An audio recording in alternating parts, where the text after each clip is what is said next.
Welcome inside the Edward Jones chatting cage. Matt Yaloff here. A chance for you to get involved in the show on video call or on Twitter.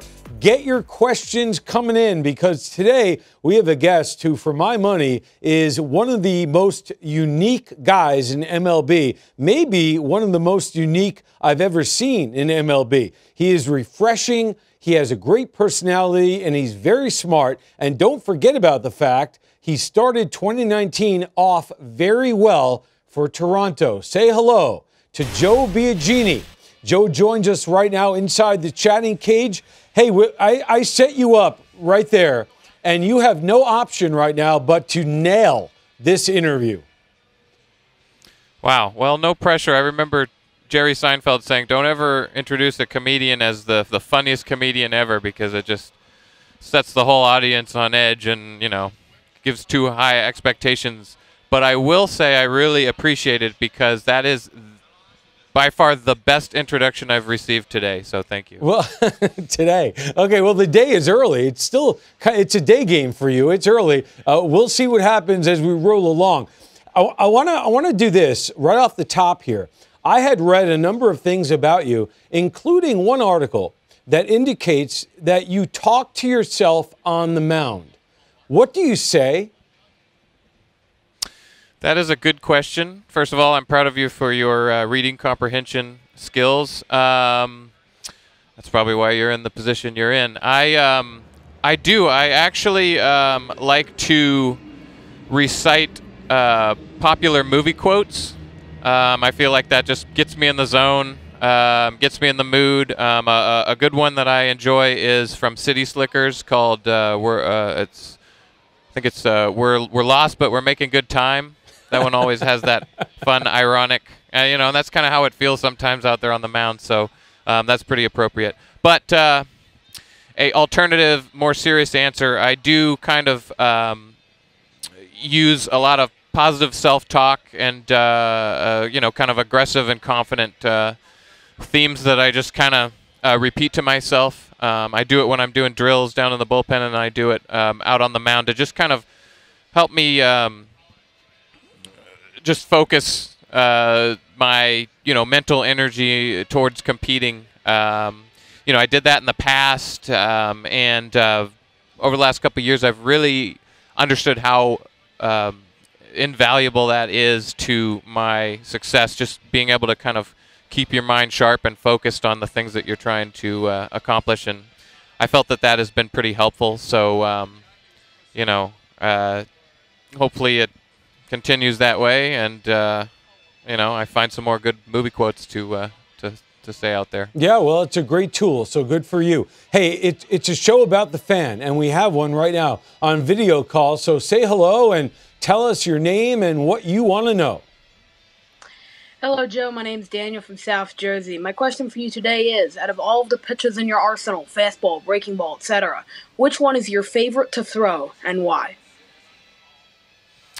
Good question. Thank you for that question, by the way. That's something that I've been thinking about a lot recently. I feel like it sometimes fluctuates over the years, back and forth. I've always liked my fastball, especially when I'm getting on top of the ball. I'm able to get some sink going down in the zone, and I've been told it's kind of heavy. And you know, I don't know if the weight changes you know, when I throw it or something like that, but whatever that means, it's effective. So I'd say that one. Also, it hurts the least to throw, so that's an important factor as well. But I'm actually kind of excited about working on a new pitch this year. I had a cutter in years past, and I've kind of switched that into more of a slider to try to get more depth in talking to the pitching coaches here. And so for this year, that's been one that I'm also really interested in throwing. So I'd say those two are probably pretty close. A Twitter question is coming your way right now, and let's see what it is. I haven't seen it, so I'm going to read it cold. We'll test my my ability to do that. The Twitter question is, and here it is, hey, do you watch any other sports throughout the year? And if so, which sport and what team? That was a very good question as well. Neck and neck with the first one. Normally, my mom does not let me watch sports because she says it's too violent. That may or may not be true. But I actually enjoy watching golf. I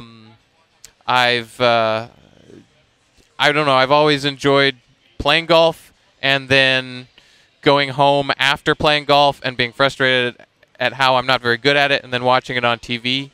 I also enjoy watching football and basketball. Being from Bay Area in California, it's been fun to watch the Warriors over the last few years. But of course, I have to say hockey because, you know, being in Canada, the Maple Leafs are just outstanding, and I think I'm contractually obligated to say that, although I do appreciate the sport very much. So a nice medley of sports for me, but I don't know. For some reason, I've always just found the crispness of watching guys play golf really well has just been fun for me, and wishing that I could do the same, I guess. It's the first interview I've ever conducted in which the word medley was used in an answer, so good for you on that. Have you ever gotten the Will Ferrell comparison? Because I'm feeling that right now. Well, I'm glad you're feeling it. I'm not going to ask any questions exactly how you're feeling it. That might be too far. So we'll just stick with the fact that it's kind of funny.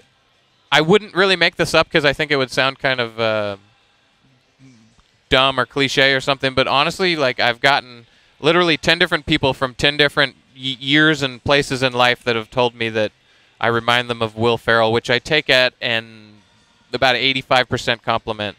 I've more specifically gotten Will Ferrell from Elf, which yes. I do know. I know for a fact that I look good in the yellow tights, but I'm waiting for the day that gets into our uniform circulation. But I appreciate that you picking up on that. Your listening to me comprehension is just as good as your reading comprehension. Well, I'm getting high marks, and I appreciate that. And, you know, I want to get back to the talking to yourself. Are you familiar with Mark Fidrich from the Tigers in the 1970s, who used to talk to the ball on the mound? He used to fix the dirt on the mound and have conversations, full-blown conversations with himself. Do you know him? I don't know him personally, no, if that's what you mean, but I have heard of him. And a couple writers in the past have asked me about that, unfortunately. Or I don't know if it's unfortunate, but it's definitely unique. I don't know if I haven't ever responded to myself, if that's a full-blown conversation, or talked to a specific object like the ball. But maybe I should try that.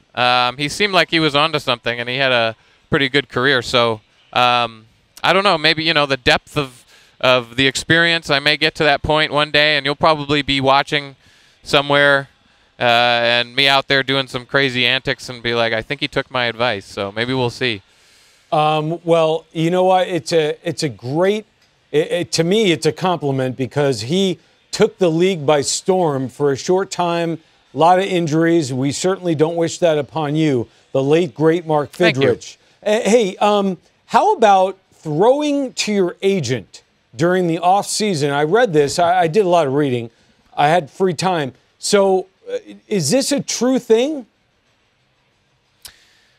Wow. Well, I'm going to have to figure out who my stalkers are that were able to pick up that piece of information. But, yeah, my agent was a former player with, I think he was with a few different teams. I know he played for the Yankees for a short time, and during spring training he actually caught Roger Clemens. I don't know if you've heard of him, but he never talked to the ball, by the way. No.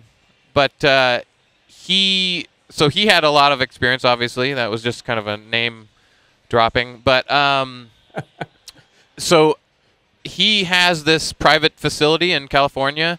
I'm not going to say where, even though it's probably common knowledge now, I guess, because of all this information. But he was a catcher. He's still pretty young, and he would get back there and catch my bullpens a couple years ago. In recent years, I've had another guy working out there that needed to catch in the off season that would do it. My dad actually used to do it. He got hit in the knee a few too many times and gave up on that. But yeah, I would go throw bullpens at his facility, and more so than an agent, he's kind of just like a family friend and a baseball advisor, and really great guy. His name's Matt Brown, if anybody's interested. But so yeah, I would bounce some balls off of him, and he retained me as a client by some miracle. So I guess it wasn't that bad, hey, but I wasn't throwing hard enough or something.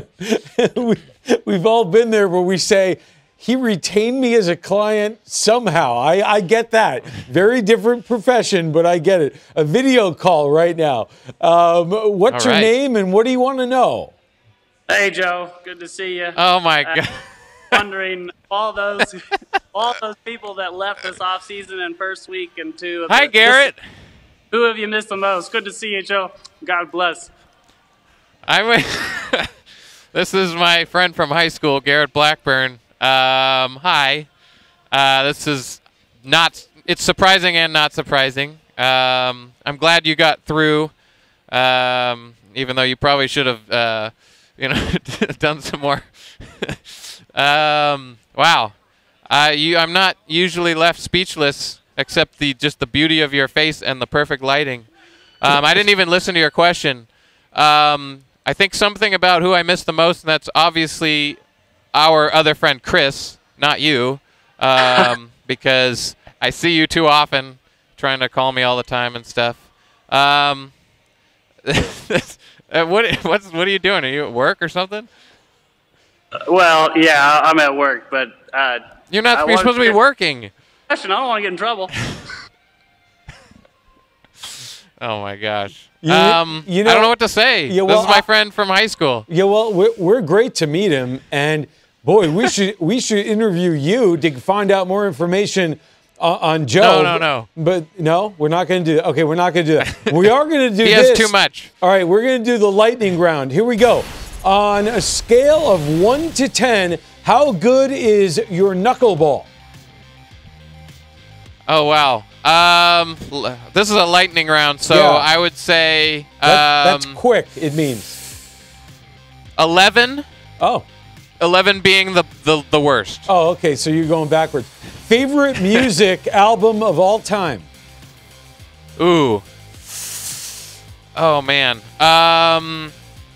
Something by Led Zeppelin. I'm not sure which one it is. The Ocean, maybe? Or I don't know if that's the album title. Whatever the song When the Levee Breaks is on. Whatever album that is, that's my favorite, Led Zeppelin. Okay, I'm going to remind you, this is the lightning round. So, come on. I don't do anything lightning fast. I'm sorry. Well, no. I thought you would have gotten that already. You're going to have to begin. What's your favorite bird? Favorite bird, blue jay, obviously. I mean, okay. Come on. Very good. Favorite late night snack? Ooh. Cheez-Its, reduced fat.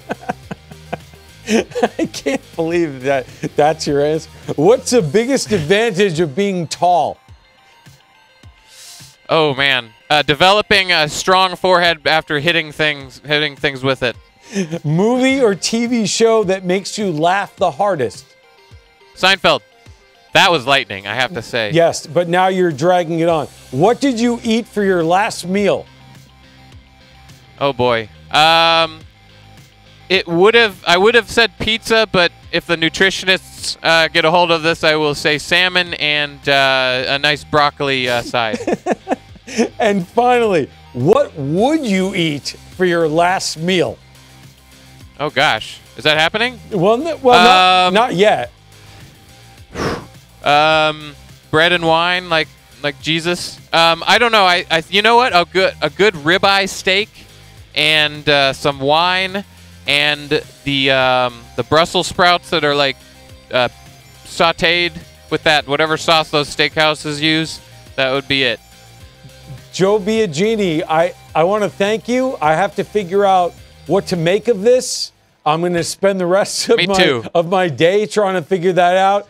Thank you, and good luck and good health. Thank you very much. Bye, Garrett. It's Matt, but I get what you're doing. Thank you for watching the Edward Jones Chatting Cage. I'm Matt Yaloff. We'll see you next time.